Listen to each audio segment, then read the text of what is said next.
Hello friends, 2026 में अगर आपने न्यूजीलैंड आने का सोच रखा है, आपने ऑलमोस्ट कंट्री जो है फाइनल कर दी है कि भाई 2026 में मुझे न्यूजीलैंड सेटल होना है, चाहे मैं स्टूडेंट वीज़ा पे जाऊं चाहे मैं वर्क वीज़ा पे जाऊं। ठीक है, तो आपके मन में एक क्वेश्चन ज़रूर आया होगा कि एक बार जो है मैं ऑस्ट्रेलिया के बारे में भी जान लूं, एक बार मेरे को ऑस्ट्रेलिया की कंट्री का भी हिसाब किताब पता चल जाए।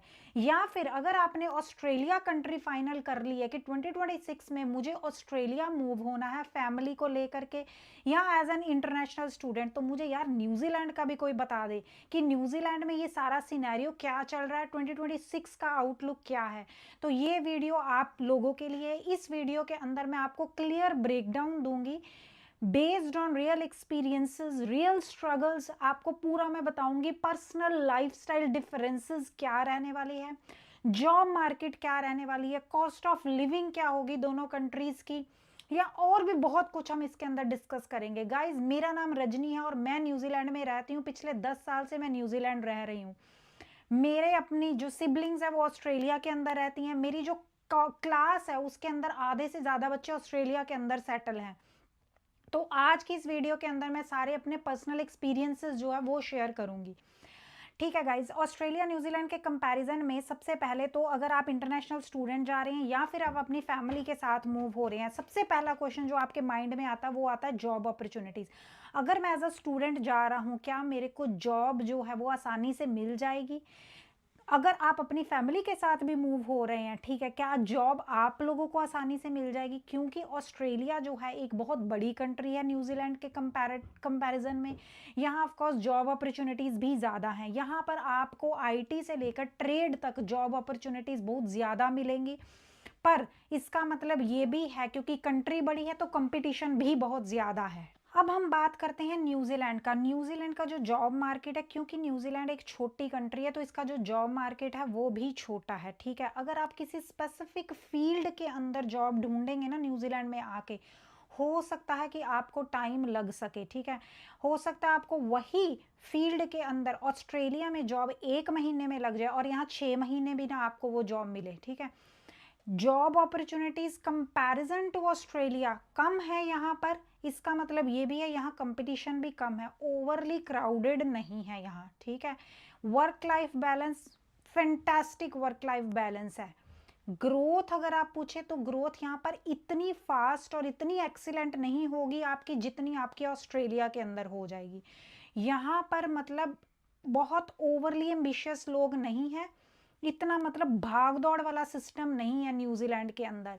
धीरे धीरे धीरे अपना लोग काम करते हैं, अपनी फैमिली के साथ टाइम स्पेंड करते हैं, घर के काम देखते हैं, सिर्फ करियर फोकस्ड नहीं है यहाँ पे। अगर मैं ऑस्ट्रेलिया की बात करूं, मान लो अगर आप इंटरनेशनल स्टूडेंट हैं या वर्किंग प्रोफेशनल है, तो आपको क्या करना है, आपको लोकल एक्सपीरियंस पहले लेना है, थोड़ा बिल्डअप करना पड़ेगा, अपने नेटवर्क पे काम करना पड़ेगा। जब आप अपना एक अच्छा नेटवर्क बना लेंगे, आपके अच्छे रेफरेंसेस हो जाएंगे, तब आपको जॉब मिलना जो है वो आसान है, क्योंकि कंपटीशन बहुत हाई है। जिस क्यू में आप जा रहे हैं जॉब लेने, उसमें ऑलरेडी 10 बंदे पहले खड़े हैं। 10 तो मैंने छोटी एग्जांपल दे दी, ऑलरेडी बहुत सारे लोग और पहले खड़े हैं। तो इसलिए आपको अपना नेटवर्किंग करनी पड़ेगी। ठीक है, लोकल एक्सपीरियंस बिल्डअप करना पड़ेगा ऑस्ट्रेलिया के अंदर। न्यूजीलैंड के अंदर बिकॉज इतना ओवरली क्राउडेड नहीं है, अगर आप किसी नीश के अंदर हैं, आपके पास कोई यूनिक स्किल सेट है, तो आपके लिए जो जॉब सिक्योर करना इजी है, एम्प्लॉयर को आप इजीली कन्विंस कर सकते हैं। इसका मतलब क्या है, न्यूजीलैंड में जॉब लेने के लिए आपके पास एक यूनिक स्किल सेट होना चाहिए, अच्छी क्वालिफिकेशन डिग्री होनी चाहिए, अच्छा वर्क एक्सपीरियंस होना चाहिए, तो आपकी जो जॉब है वो आसानी से लग जाएगी।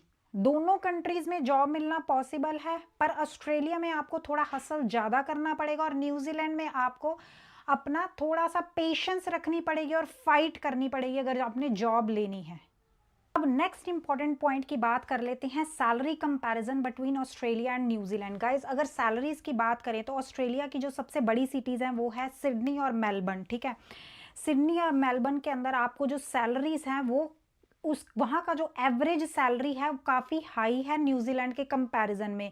उसका रीज़न एक ये भी है बिकॉज वहाँ की जो कॉस्ट ऑफ लिविंग है वो भी ज़्यादा है, तो जो सैलरीज होती हैं वो हमेशा कॉस्ट ऑफ लिविंग को मैच करती हैं। ठीक है, उसके अकॉर्डिंग ही आपके जो रोल्स होते हैं उस पर सैलरीज आपकी सेट की जाती है।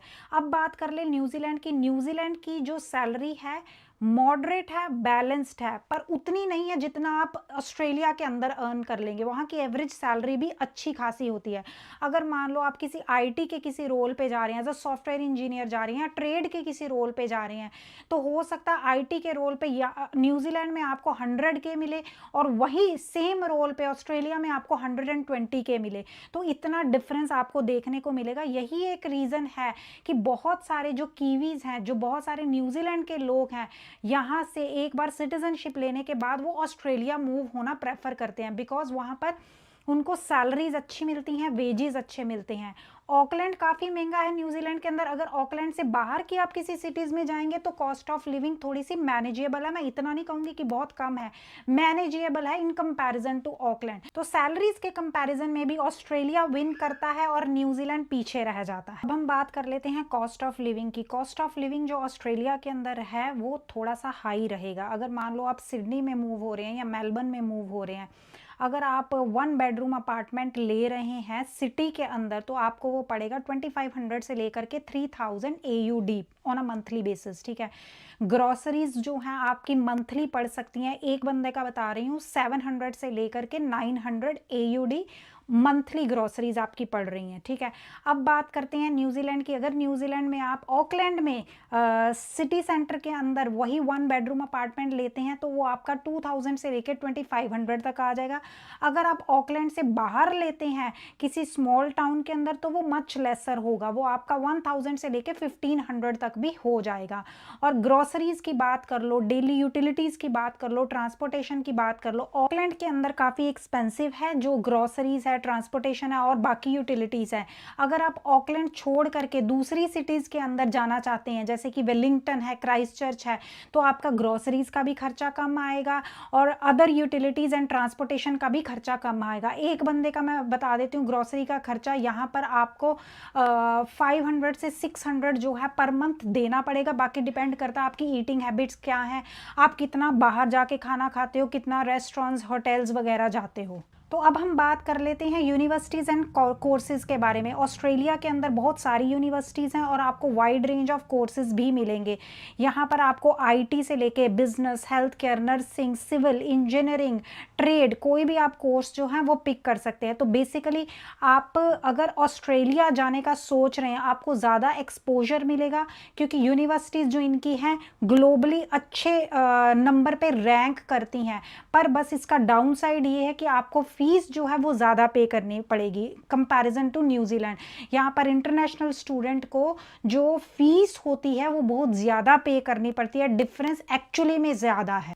अब बात कर लेते हैं न्यूजीलैंड की। न्यूजीलैंड में ऑल दो यूनिवर्सिटीज़ कम हैं पर यहाँ पर की जो क्वालिटी ऑफ एजुकेशन है वो बहुत ज़्यादा है। क्लास साइज जो होते हैं वो लिमिटेड होती हैं। टीचर्स जो हैं वो पूरा फोकस करते हैं प्रैक्टिकल और कंसेप्चुअल रिसर्च बेस्ड लर्निंग के ऊपर। और न्यूजीलैंड में अगर आप पढ़ने का सोच रहे हैं तो ऑफकोर्स आप कम फीस दे करके सेम कोर्स न्यूजीलैंड में कर सकते हैं।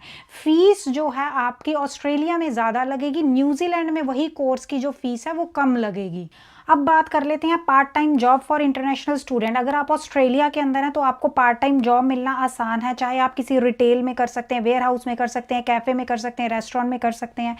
तो कंपैरेटिवली ईजी रहती है पार्ट टाइम जॉब मिलनी। न्यूजीलैंड में ऐसा नहीं है। हो सकता है इनिशियली फर्स्ट फ्यू मंथ्स आपको अपनी सेविंग्स में से पैसे यूज़ करने पड़े। यहाँ पर मोस्टली सीजनल जॉब्स निकलती हैं, तो वो सीजनल जॉब्स भी सबसे पहले जो है लोकल लोगों को दी जाती हैं। अगर लोकल लोग उनको नहीं मिलते फिर वो ऑफर करते हैं दूसरे लोगों को। तो हो सकता है कि फर्स्ट फ्यू मंथ्स आपको अपनी सेविंग्स बर्न करनी पड़े अपना सरवाइव करने के लिए। पार्ट टाइम जॉब आपको हो सकता है कि मुश्किल से मिला। सबसे इम्पॉर्टेंट है, आप किसी भी कंट्री में मूव कर रहे हैं तो आपका मेन वो होता है मोटिव कि आपकी पीआर लगना आसान है कि नहीं है। ऑस्ट्रेलिया के अंदर ना पॉइंट बेस्ड पीआर का सिस्टम होता है। जो पॉइंट्स आपके बनते हैं वो आपकी एजुकेशन क्वालिफिकेशन के ऊपर, एक्सपीरियंस के ऊपर, आपका जॉब रोल उनके ऑक्यूपेशन लिस्ट में है कि नहीं, आपके इंग्लिश स्कोर, इन सब चीज़ों को मिला करके पॉइंट बेस्ड आपका सिस्टम के ऊपर आपके पॉइंट्स जो हैं वो बनते हैं और फिर आप पीआर अप्लाई करते हो। तो पीआर, अब ये देखो, अब मान लो सेम रोल के ऊपर कोई सॉफ्टवेयर इंजीनियर है, ये भी सॉफ्टवेयर इंजीनियर है, इसके पॉइंट्स जो हैं सारे मिला करके बन गए 90, इस बंदे के पॉइंट बने 85। अब सेम रोल पर अप्लाई करने वाले लोग बहुत ज़्यादा हैं, बहुत ज़्यादा हैं, तो हो सकता है कि आपको जो इन्विटेशन है, लेटर ऑफ इन्विटेशन है, वो ना आए। तो पीआर मिलना पॉसिबल है, मैं ये नहीं कहूँगी इम्पॉसिबल, पर बिल्कुल भी प्रिडिक्टेबल नहीं है, बिकॉज इनका जो कट ऑफ है वो बहुत हाई हो चुका है ऑस्ट्रेलिया का। वर्सेस न्यूजीलैंड का पीआर जो है वो एम्प्लॉयर ड्रिवन है।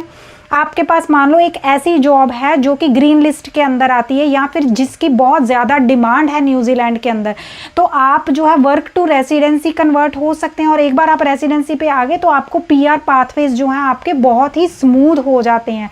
तो बेसिकली आपके पास ऐसी जॉब न्यूजीलैंड के अंदर होनी चाहिए जो कि इनकी स्किल शॉर्टेज लिस्ट के अंदर आ रही है और जिसकी हाई डिमांड है, तो आपका जो पीआर का रास्ता होगा वो बहुत आसान और प्रिडिक्टेबल हो जाएगा। मैं आपको क्या सजेस्ट करूंगी, वेदर आपको ऑस्ट्रेलिया जाना चाहिए या न्यूजीलैंड जाना चाहिए, तो मेरी एक सिंपल सी सजेशन ये रहेगी कि जहाँ पर भी, दोनों कंट्रीज अच्छी हैं, जहाँ पर भी आपको जॉब लग जाए ना, अगर आप एज एन इंटरनेशनल स्टूडेंट जा रहे हैं, तो आप देखो जिस एक्सपीरियंस से आप ऑलरेडी बिलोंग करते हैं, जो एजुकेशन डिग्री आपके पास ऑलरेडी आई हैं, जो करने जा रहे हैं, कि उसके रिलेटेड वहाँ पर जॉब्स हैं।